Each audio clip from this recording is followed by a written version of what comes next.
For more than 100 years, Australia and the United States have fought side by side as allies, building a relationship we've come to know as the Alliance.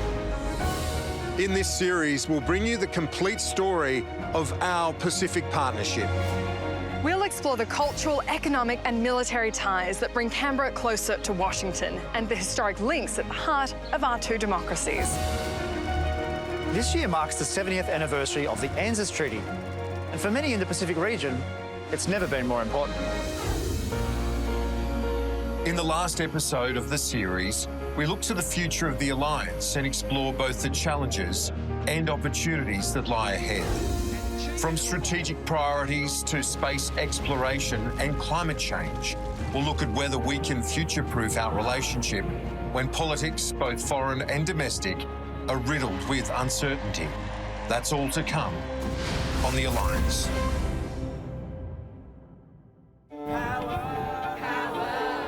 Glasgow, November 2021. With a sharp focus on the future of our planet, world leaders met at COP26 to try and find common ground. The meeting an opportunity for nations, big and small, to set aside their differences and find a way to achieve the global temperature goal set out in Paris in 2015. Well, Glasgow is all about driving down emissions through the 2020s. That's what the science compels. That's what we have to do to keep the goal of limiting warming to 1.5 degrees alive. We have to see emissions at least halved this decade. In fact, the science suggests Australia should be aiming for around a 75% cut. But at the very least, we need to be catching up with our key allies, the US, the UK, the Europeans, and be committing to at least halving emissions this decade. And there's an understanding here that Australia is not only particularly vulnerable to climate change. Everyone recalls the Black Summer fires. They've seen the damage to the Barrier Reef. They also know that Australia is sitting on some of the world's very best renewable energy potential, and that we have everything we need to prosper as the world moves beyond fossil fuels, builds the clean energy industries of the future. The only thing we're missing is that strong national leadership that we're now seeing from the US, that we're now seeing from the other great powers. It's been suggested part of the AUKUS agreement with the US and UK was a quid pro quo for Australia to commit to net zero emissions by 2050. Challenging domestically, though, for the Prime Minister was the nationals in regional seats, those mining communities. The way for him to deal with that challenge? To focus on technology. Post-COP26, it's not about the if and the when, it's only about the how. And we need a mission focus of the world's R&D efforts into the technologies that are actually going to make a difference here. If we want to ensure that we live in a new energy economy where net zero is achieved around the world, that is only going to happen if the technologies that enable that are at a critical mass all around the world. It's not good enough, and we must strive to achieve these. That's why we've embarked on our energy technology plan to transform our energy economy here in Australia so we can meet these net zero goals into the future. But that's not enough. Unless it works in Indonesia, in Vietnam, in China, in India, well, we don't achieve the goal. And so the way that will be delivered is if we can ensure that this technology is scalable, affordable, and practical in all of those countries. The technology required is only accessible with massive investment. For Scott Morrison, it's clear who should be doing the heavy lifting. This is about enlisting the private sector effort whose own investments will outpace all government efforts, as it indeed should. At Pratt Industries in the United States, Australian billionaire Anthony Pratt has seen what investment in green bonds can do for his business and the environment. They're an important part of funding climate change technology. For instance, on the back of green bonds, which are really long-term debt that's lent to people who are using as raw materials, in our case, things that otherwise would have gone to landfill. We've invested $20 billion in green technology, in recycling and clean energy infrastructure to build 5 out of America's last 7 paper mills, all 100% recycled. And we were over, just to give you one example, the last mill that we went out for about $250 million of green bonds, long-term 30-year debt, we were oversubscribed by $4.8 billion. So there's a real appetite for that. And green bonds have been a tremendous aid to us growing in America. In Australia, another billionaire, Dr. Andrew Forrest, is already committing one of our biggest mining companies to a new energy future. The chairman of Fortescue Metals is exploring the power of green hydrogen and sees great potential. 4 years ago, we held a big think tank to see if it would be possible to turn our own operations green through the production of hydrogen. And then last year, I became absolutely convinced that it could be done technically. And so we're now in the middle of transitioning our ships, our rails, our trucks, trying them with green ammonia, with hydrogen fuel cells, and just seeing if we can get this to work at anything like a competitive cost to fossil fuel. We think that it's going to become cheaper than diesel, and we can help turn Australia from being a massive energy importer and coal exporter to a massive energy producer, all green, pollution-free. It's great to see Twiggy Forrest go from someone campaigning against mining taxes and climate action to actually embracing it. And green hydrogen is definitely one solution. Much better to focus only on green hydrogen than other forms of hydrogen that use fossil fuels. They release more emissions than if you just burnt the coal and gas directly. What Twiggy Forrest has done in the last couple of months has basically fast-tracked what would have taken other organisations, other people, years to convince of the merits of going down just a clean energy version of hydrogen. In the final days of the summit, the United States and China stunned the world in declaring a firm commitment in working together to achieve a sustainable future. The US-China agreement is a big deal, not just the symbolism of having the two largest emitters, the two largest economies, geopolitical rivals coming together, but the substance as well, focusing on near-term action, what you can do in the 2020s, focusing on methane, which you get more bang for your buck. This is a big deal, and we're already seeing this filter through.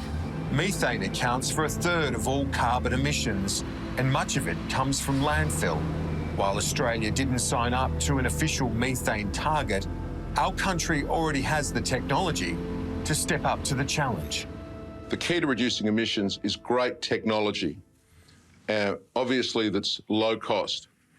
And my passion's halving landfills, because recycling is an important weapon against climate change, because landfills emit more carbon dioxide than all of global aviation. And as mentioned, methane is 1/3 of all carbon emissions. It's 84 times more potent in warming the planet than carbon dioxide over a 20-year period. The great thing about reducing methane gas is that it's the fastest way to reduce CO2 emissions because it doesn't require new technology. We've got a real sense of pride and purpose that we can do something about reducing carbon emissions by stopping things going to landfill before the horse is bolted. Both the United States and Australian leaders see the push for a greener future as an opportunity to create jobs. And President Biden believes that globally, 30 million new green-collar jobs will be created by 2030. Well, I look at climate and dealing with climate change, and I see jobs. Good jobs, economic development and movement. That's what I see. I think that there's an enormous opportunity for green jobs, and we're living evidence of that. As I said, we've invested $20 billion in green technology, and we employ 18,000 people in the course of that. And just to the point about jobs, if you'd have said to someone in 1750 that by 2021, only 2% of the workforce will be employed on the farm, they'd have asked you, well, where are all the jobs going to be moved to? And today, there's a labour shortage, as everybody knows. And so green technology, including from our company, will continue to create great high-paying jobs. The economics of climate action have definitely improved, and President Biden's approach is to exploit the benefits of that green revolution, much like China is doing to some extent as well. The jobs plan is a climate plan, and you're seeing this language filter in now in Australia. In both America and Australia, combined private and public co-investment appears to be the right road to go down. Here, electric vehicles are seen as a good way to reduce emissions, and the Australian government has pledged $250 million towards a future fuels fund. It's hoped the private sector will drive total investment to over $500 million, but some think the government could go further. Most Australians can't necessarily afford the electric vehicles because the most affordable ones aren't coming. They're not coming because the government isn't putting in place the incentives to bring them here. If you want everyone to get on board with electric vehicles, then you need to put in place the regulations and the incentives to get that. That's about getting the bottom 50% of Australians in an electric vehicle, and you want that to happen because you drive down their transport costs. EVs are cheaper to maintain, they're cheaper to fuel, and if we can bring cheaper EVs here, then most Australians will benefit. That's the job of the government, and that's what they should be trying to do. At Uber, the plan is to go much further. A major push to electric vehicles is seen as the future for the company and the best way that it can contribute to the health of the planet. Of course, we've all been hearing recently about various governments promising to achieve net zero emissions by 2050. Your company has a promise, I believe, to achieve net zero by 2040. So how exactly do you propose to achieve that? Well, you got to put in the targets and then figure out how you're going to get there. And for us, in order to drive significant change, we believe that you have to drive the economic factors that create the incentives for our driver base to essentially switch over from combustion engines to electric engines. The way that translates very simply is you can make more money driving a hybrid or an electric car on Uber. Today, it costs more for a driver to buy an electric car. We've got to make that cheaper, and we've put $800 million in benefits, both on the revenue side and the cost side, to get a higher and higher percentage of our driver base to make that switch over. In Australia, Uber believes that it has a lot to offer. We've set a global ambition of having all vehicles on the platform as zero emission by 2040. That means here in Australia that we'll have to stop onboarding internal combustion engines by 2030. And so we need to make meaningful investments in electric vehicles here in Australia. That's why we're cutting our service fee for the next 12 months for all cars that join that are electric vehicles. We think we play a really important role in the adoption of electric vehicles. At the moment, only 1% of our fleet is made up of electric vehicles, and we think we've got a really important role to play there. The exciting thing is that we surveyed Uber drivers and said, do you want to upgrade to an electric vehicle over the next 5 years? And 57% of those drivers said that they do. And so the ambition is there. We now have to get the incentives in place for that to occur. And we've got to make sure that the upfront cost of the vehicle, most importantly, is accessible to drivers. For Uber, going green is not synonymous with a fall in productivity and profits. The company sees enormous opportunity to grow. You know, I spend more time on what's coming next year and the year after. When I look at 5 years from now, it's so unpredictable. The team is running as fast as we can. I'm quite confident in 5 years, the company will more than double where it is today. How much more? I don't know. One huge area of growth has been the delivery side of the platform. So the Eats business now is bigger than the mobility business. The mobility business is a profit center of the company. We think that Eats, we're expanding the definition of Eats to go into grocery, to go into alcohol delivery, for example. We essentially want to power all of local commerce. And soon, it won't just be food in the Australian market, but all sorts of deliveries.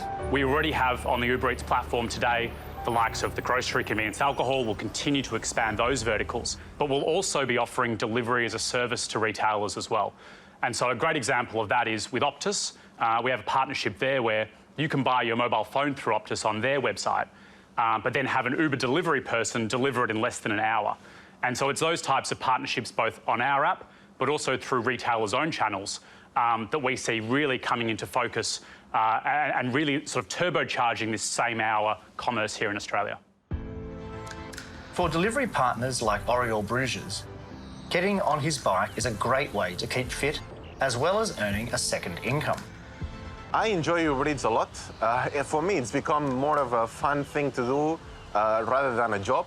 I just use it as a workout. I would always explain that it's part of my workout now. I cycle a little bit around the city.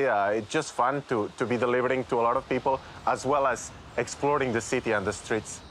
I actually have started a new job recently, but I'm still doing Uber Eats on the weekends and any spare time I've got. The reason why is just it's really fun, and I get to decide how many hours I work. I can do a shorter shifts, and with that, I get also a little bit of income, so that's always great. And for Oriel, he feels like he's doing his bit for the environment too. The improvement of the environment is really important matter for me. One of the reasons is why I deliver with a push bike myself, zero gas emissions and contributing to a healthier environment, a healthier city is an important part of my job for sure. For all the hype around electric cars and the push for net zero, the reality is that right now we still need fossil fuels for the energy to power our daily lives and industry. Australian firm Brickworks has expanded its business to the United States and would like to see energy costs back home fall to the same level as in America. What is the difference between gas prices in Australia for your business and here? Yeah, massive. In Australia, we pay sort of circa $10 a gigajoule, depending on the city we're in, whereas here we're paying $3 a gigajoule, so it's less than a third. Wow, that is extraordinary. What do you think drives that huge difference, given if you ask the man in the street in Australia, he's going to say that we export a lot of gas in Australia, so it should be cheap, you'd think? Well, there's a couple of different things. I mean, over here, gas prices, if you went back 15 years ago, were expensive, but the coal shale boom and the fact is that there's petroleum coming off that coal shale as well keeps the prices low here. Whereas in Australia, when we started exporting it, at the same time we started exporting the gas, the ability of the gas producers to bring more production online has been hindered by the regulation in Australia. So that, basically put us into a crunch, energy crunch in Australia. When you say regulation, which particular regulations are you talking about there? Well, we've got a couple of states in Australia, coal seam gas is banned, Victoria. It's taken years for Santos to get approval to drill the Pilliga. So supply in Australia is limited and it's dwindling. The Bass Strait production is reducing. So Australia's going to hit an energy crunch as far as gas is concerned over the coming years. Wow, okay, that's extraordinary. Just moving now to the issue of climate change. There was a speech recently that was given by the Managing Director of the IMF, and she said that for the world to achieve its aims of net zero by 2050, net zero emissions, there needed to be a $75 a tonne tax on carbon. Now, of course, you have some experience with the Australian tax that we had briefly some years ago. What would a $75 tax do to a business like yours? Well, and indeed, it would be devastating. It would destroy the business. It's something that keeps us awake at night, and I think particularly a lot of the issues around climate change are a little bit over-egged. But, in the longer term, it makes sense not to maybe burn the air that we breathe, and so we understand where the community wants us to go. But we've got 3 or 4 plans to look at. One is we use already a lot of renewable fuels. We use biomass in some plants. We use gas from landfill in a couple of the plants. And we're looking at setting up an arrangement with a company, which unfortunately I can't mention their name at the moment, where we're actually going to produce our own, if you like, natural gas, synthetic natural gas that'll be produced out of food waste. So I think in the longer term, we'll find alternative ways we can fire our kilns. Yeah, this week there has been a lot of focus in Australia on the direction of climate change policy. So there's much discussion about net zero. I mean, to what extent does that kind of weigh on your mind day to day as to whether there are tight kind of legislative changes that are made to bring about net zero by 2050 in Australia? Well, look, I think a lot of public companies in Australia are already feeling a lot of heat from their shareholders. Hardly a week goes by where we don't get a letter from a group of shareholders that wants us to take positive action. And it's the reason why we've taken those steps that I mentioned. But it is a concern if they try and move too quickly that they will make a lot of industries unviable. And doing business already in Australia, I mean, you need a gold medal just to survive. So, we don't need any more legislation or regulation. Coming up, how the Alliance will take the next giant leap together in the 21st century space race.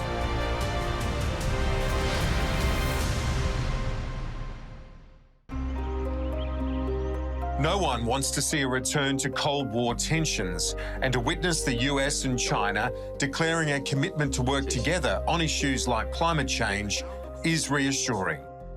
But make no mistake, the geostrategic rivalry is fierce and intense. Some analysts urge us to focus more on what China does than what it says. You look at the gap between Xi's words and actions from 2015 when he stood beside then US President Barack Obama in the Rose Garden of the White House, and he promised solemnly that he wouldn't militarize the South China Sea. Well, we know what he did when he got back home from that trip. He rapidly militarized the South China Sea. So the word-action gap is something to really be aware of with China. To this end, the strategic significance of our new AUKUS defence agreement with the US and Great Britain cannot be understated.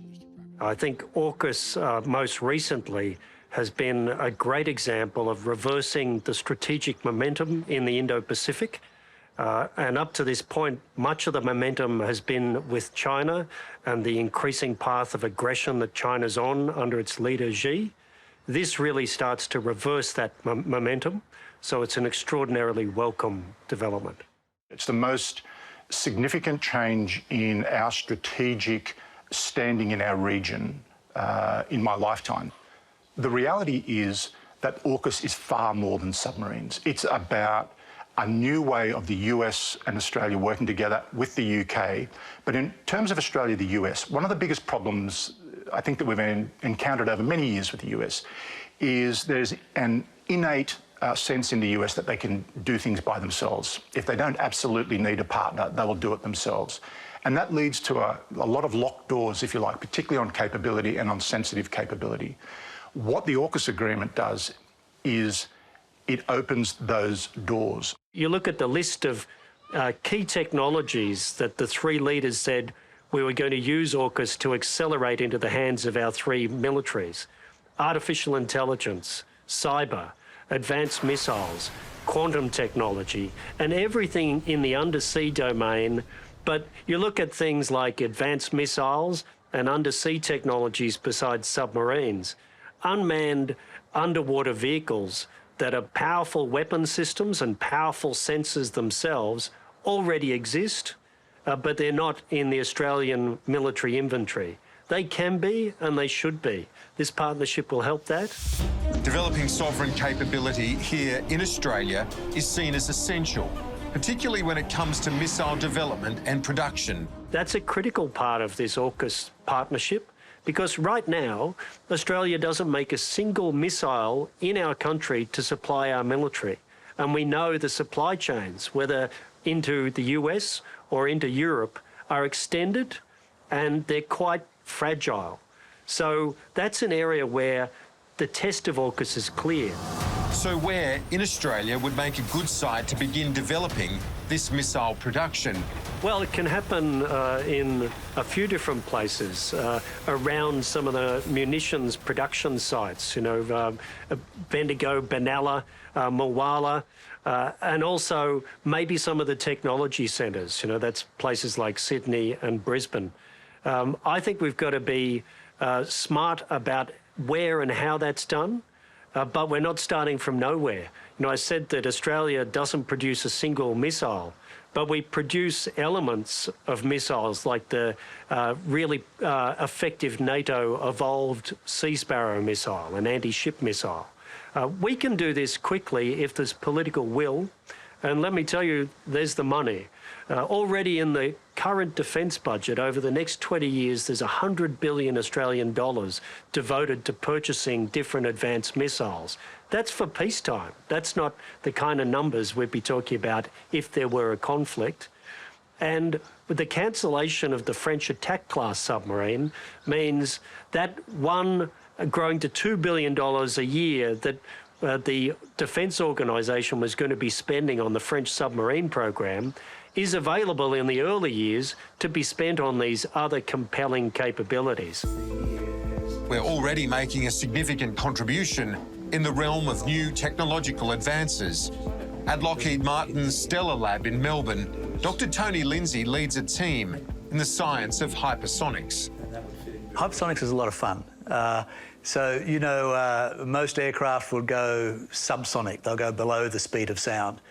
then people would have heard of supersonic. That's when you exceed the speed of sound. But once you reach more than 5 times the speed of sound, that's called hypersonic. From a national security point of view, hypersonics, I think, is incredibly important. The ability to move at that speed and to be able to react quite quickly. There's a significant role that can be played in defensive systems that can protect large swathes of the country from one position. And hypersonics offers that possibility. So, it offers the possibility of a very quick reaction. For this reason, hypersonics could be used to develop new missile technology. They're missile technology, a strike technology, but also for intelligence, surveillance and reconnaissance. The reasons people use satellites is it's very dangerous to fly aircraft against these very capable adversarial systems. So the other thing to do, the sort of halfway house, is still fly, but fly quick. And so get in, have a look and get out again. But in today's world, not even satellites are safe. Space is definitely the next realm of warfare. It's been added. I mean, the United States has created a space force. That's how seriously they're taking it. To my knowledge, the Chinese are the only country that's tested a satellite-killing weapon successfully. Developing new capabilities and securing our satellites is fundamental in maintaining supremacy of the skies. It's at the heart of Lockheed Martin's business. Yeah, military satellites are bread and butter for our communications and connectivity, to enable our warfighters to communicate, to enable platforms to communicate over the horizon. The ADF is acquiring more and more platforms which put out richer content from intelligence gathering and communications requirements. That takes more and more bandwidth. So that criticality of communications can't be overstated. Also around looking at surveillance and Earth observation systems, they're very important to look at our northern approaches around the equator to make sure that we know what's happening in the approaches to Australia from a maritime sense, and also just monitoring the activity in the sea lanes. Space is the great enabler in the modern world, and keeping it safe is essential to our everyday lives. The public doesn't really understand how much they use space in their daily lives. It's used for obviously your GPS going around town with your Maps program. It's used to synchronise ATMs, your ATM network, weather forecasting, broadcasting. There's so many areas of space that we use in our daily lives that we don't think about. But beyond that, there's all the interplanetary exploration. There's environmental monitoring that gets done from space.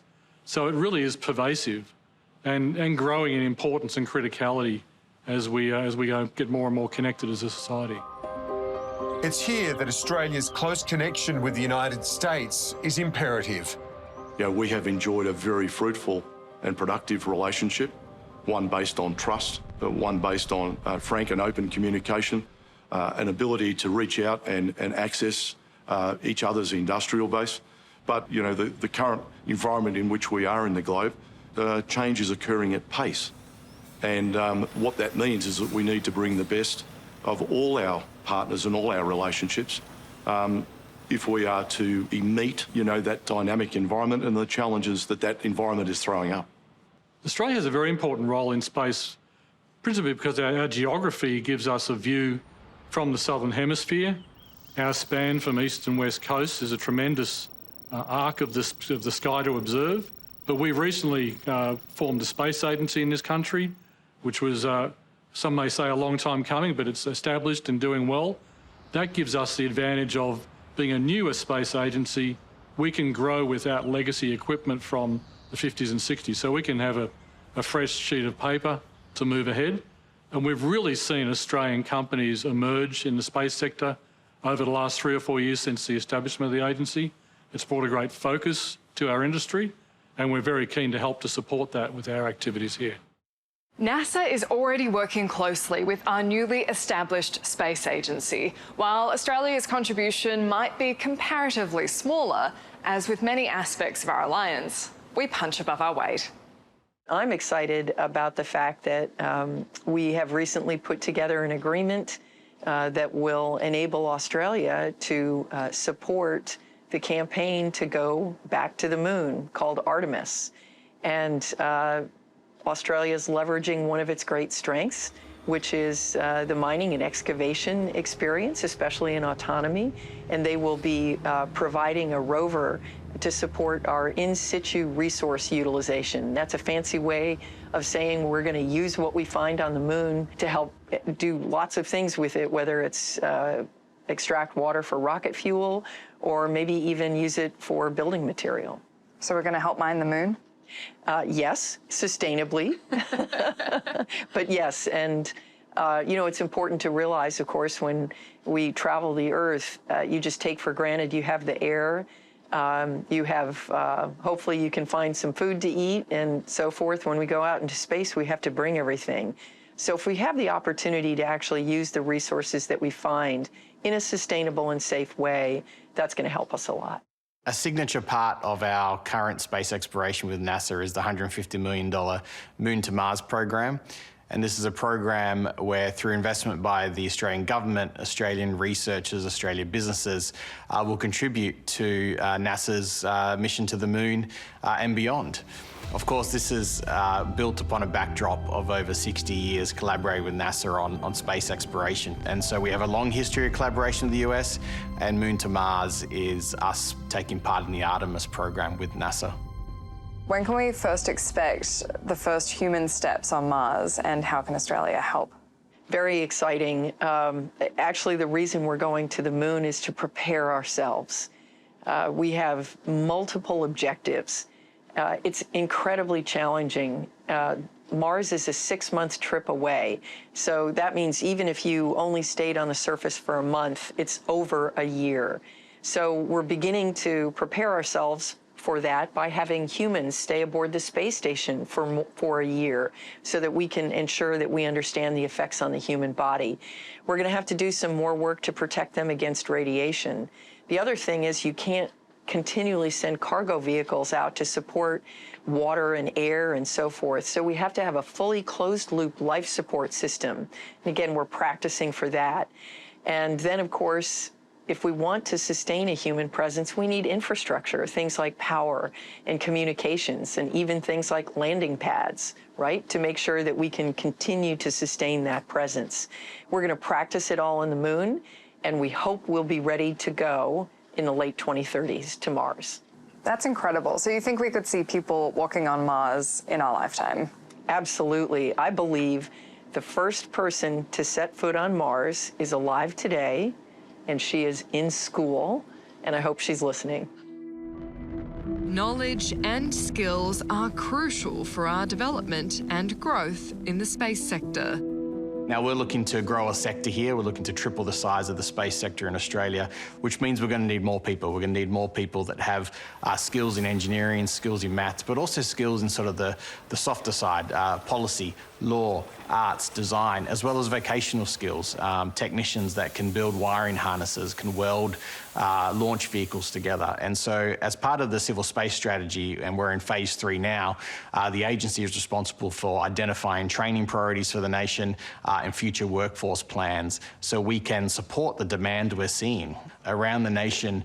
Small to medium enterprises up to larger enterprises, the primes, are all hiring in space today. And for me, that's a leading indicator of the growth we're going to see in the decade to come. You know, Australia has a wonderfully capable research and development community. It's the reason why this lab was established, actually. When Lockheed was looking to establish the lab, they looked worldwide, but they settled on Australia because of the quality of the research community. We have, you know, some of the world's leading organisations in not just manufacturing materials, but manufacturability, the ability to manufacture things and automate things. You know, the Commonwealth Scientific Industrial Research Organisation, CSIRO, you know, absolutely iconic. So yeah, we have a lot of depth that we can bring to the Alliance in this area. But for Dr. Lindsay, more can be done to grow our skills. We have to build that capability down through the ecosystem. So it's got to go from government to industry, down through academia. We don't have the kind of porosity, the flow in and flow out of academia into industry that here in Australia they do in the US. And I think that's probably due to size. You know, it's due to mass. It's not due to desire. So again, that's a very, very good model. Yeah, we need to do that. But I think the nuance for Australia, we might have to find new mechanisms to facilitate that. Embracing the American culture of entrepreneurship is the driving force behind the success at Torrens University. Vocational courses are designed to ensure students have the right skills to be instantly employable. And our real purpose is about employability, before employability became a sexy word for universities, by the way. So when we created the university, 149 students through the door, I can't believe it, in 2013, 20,000 students now. The only KPI that I was given at that time from my American NASDAQ owners was to ensure that 85% of my students graduated within 6 months and got a job, and the job they wanted, not just any job. So I think you can see that the principles of Fulbright and also the DNA of American commercialism, having a beautiful business, we don't take any government money, we are proudly private, has really driven the way that we face the market and are agile.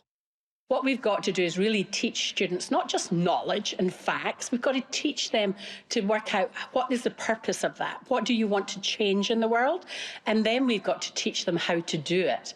So I think you hear a lot about soft skills. I hate that word, like resilience. Don't they call it grit now, I think? So resilience and teamwork and communications. These are the smart skills. So we've got to teach students that, but more importantly, we've got to teach them to curate. We've got to teach them to learn and how to learn, and then how to apply that for a purpose. In this case, the relationship between Australia and the United States are of the utmost importance for Australia, and I do believe equally for the United States.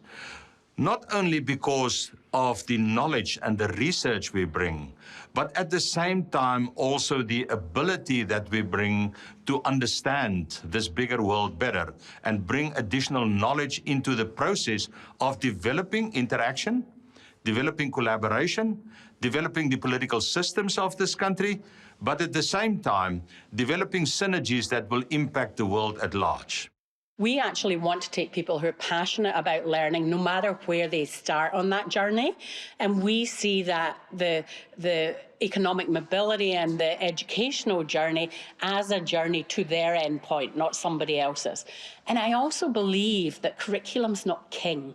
Knowledge isn't king. Service is what it's all about. It's making sure that individuals have a success coach, they know what their strengths are, not just what their weaknesses are, and that is a mutually beneficial relationship, not a servant-master relationship, which was the previous education relationship. Coming up, what impact would the return of President Trump have on our alliance?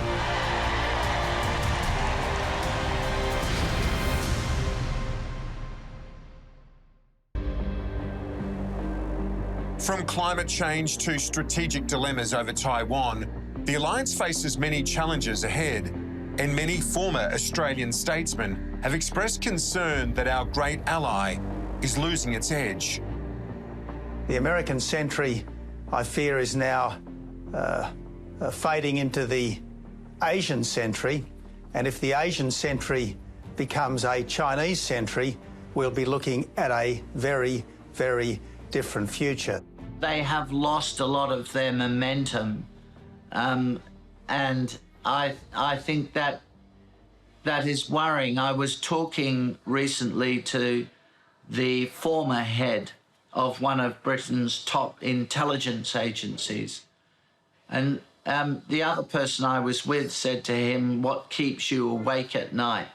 And he said, "America. I worry about America." And I think that's it. I think it's the internal dynamics of the country, the divisions, the lack of a national vision and a national narrative, where once we had the Roosevelts and the Trumans and the Eisenhowers, the Kennedys, Reagan, of course, great figures who led America, and now we've ended up with Trump and Biden. Oh dear. Sort of sad. Following a recent thumping in the Virginia gubernatorial election, President Biden's presidency is looking shaky. The Democratic Party won the state by 10 percentage points at the 2020 election. A surge in support for the Republicans does raise the prospect of a possible return of President Trump. So, turning to Trump, it's credible that Trump could be re-elected. It really is down to how the Biden administration delivers economically for the American people more than broader world events. My take on it is that Trumpism isn't dead by any stretch of the imagination. A lot of those issues that he rode into the White House on are still there fermenting in the US. But to find a way back for Donald Trump to the White House is a lot harder. Not impossible. That man has proven a lot of critics wrong on a number of occasions. Well, I think we saw under Trump when he became the US president that he was unpredictable, probably unpredictable to himself, not just to those around him. You think about international security, in a way, not being able to predict what a US president might do gives potential American adversaries real pause for thought. If you're not sure what that decision maker is going to do, how can you make your own calculations with confidence? And in a funny way, I think that was Xi's experience of Trump. He was sufficiently unpredictable to be dangerous. When Donald Trump was in the White House, he was an aberration. And I mean this in foreign policy terms. He was an American firster, he claimed, but in reality, he was transactional. He would have done a deal with North Korea, he would have done a deal with China if he thought that particular deal was in America's interest. There's a risk to the personal multilateralism we see from leaders, and that personal multilateralism has been quite powerful with the Quad partners and with this new AUKUS. But the good news there, I think, is there are constituencies and institutions across the Quad nations, Japan, India, Australia and America, and across AUKUS, UK, Australia and America, and other partnerships, the Five Eyes intelligence partnerships and the transatlantic relationships.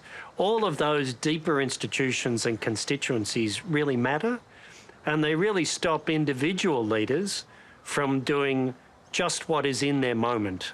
So I think that helps with some of those issues and possibilities around a re-elected Trump. If a Trump White House was returned and it went back to those days of saying basically everybody else is freeloading on us, we're on the wrong side of trade deficits, we pay for other people's defence, they should pay their own way, that would impact clearly on Australia's view. But I think the alliance would survive beyond any return of Donald Trump. No matter who is in the White House or the Lodge, our alliance has been strengthened by the AUKUS Defence Agreement and many of the recent strategic reviews composed on both sides of the Pacific. If you look at the American National Defense Strategy and National Security Strategy, and you kind of lay it side by side with the Defense Strategic Update here in Australia from last year, we all kind of see a sense of instability and potential risks in the Indo-Pacific region. So I think even more than perhaps in the past, the importance of the alliance is going to draw us together, and we are going to continue to work together to ensure security and safety that underpins our national success. So what does working closer together look like? We already have US Marines based in Darwin, and there are plans for more US aircraft to come here on rotation.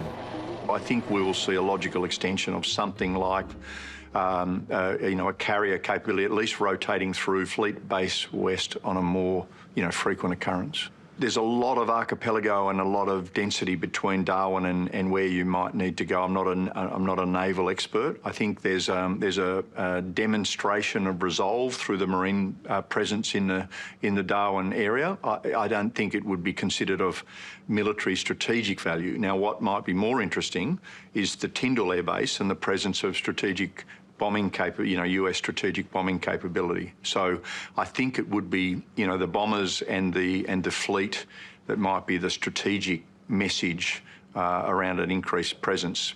And, I think it's a logical extension of what we've done with the Marines to see those things develop.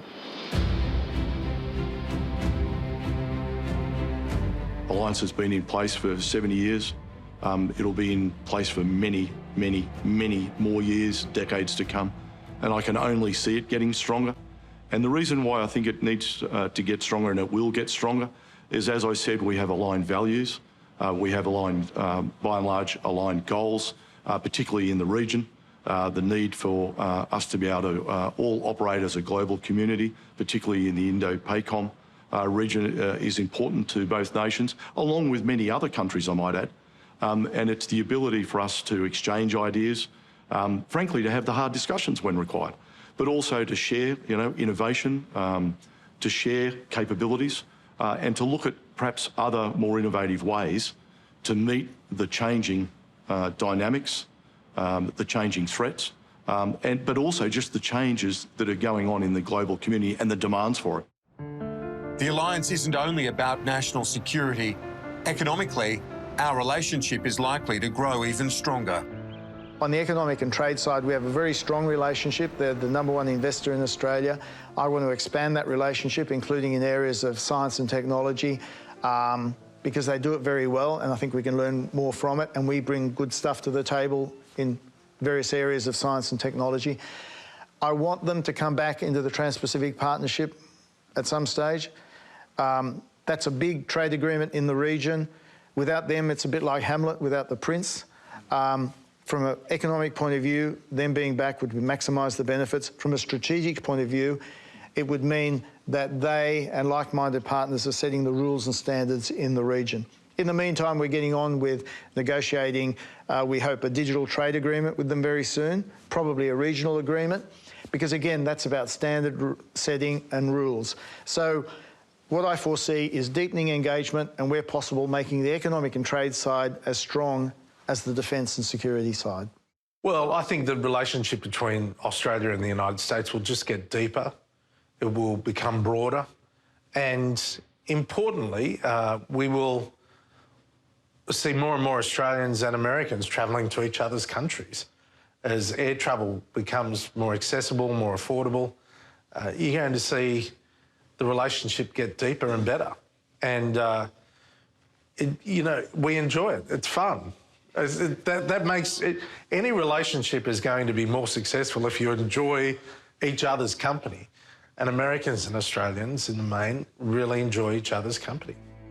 Even since we began making this series, the alliance has changed considerably. Our strategic partnerships in the Indo-Pacific have broadened to encompass old allies like Great Britain and closer friends like Japan and India. The AUKUS Defence Agreement hopes to provide Australia with a new platform to safeguard our national security long into the future. Far from replacing ANZUS, the AUKUS Pact hopes to build on that 70-year alliance. We face many challenges into the future. The hope is we can face them together from a position of strength. And that is why we have the alliance.